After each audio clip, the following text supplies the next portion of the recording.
Hello everyone! Welcome to our Real Estate Fact segment.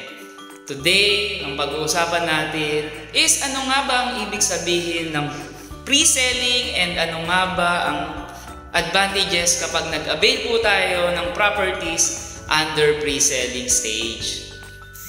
According to Google, pre-selling meaning properties put on sale or marketed during the planning stage or while the building is still under construction. Basically, nag-a-avail po tayo ng property like house and lot or condos na ang location is under development pa lang. Minsan, mas gusto ng mga investors na mag-avail ng lupa pa lang ito or damuhan pa lang. Bakit? Kasi introductory rate pa lang ang ino-offer ng ating developer. Sometimes, nag-LOI pa lang sila. Soon, i-discuss natin what is LOI. So now, let's go on the advantages of availing a property during the pre-selling period.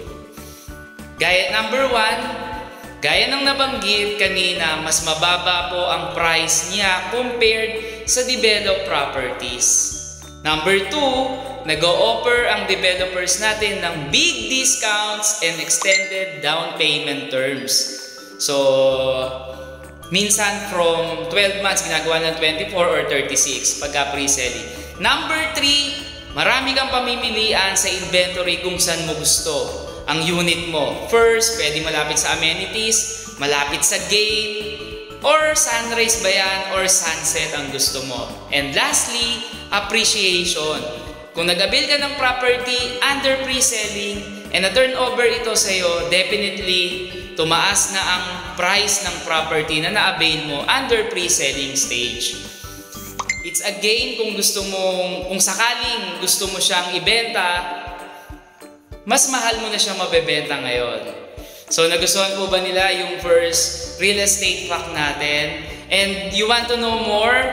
So, please paki-comment lang din. Subukan natin siyang i-discuss. This is Jun Yambao, your registered real estate salesperson. Bye-bye!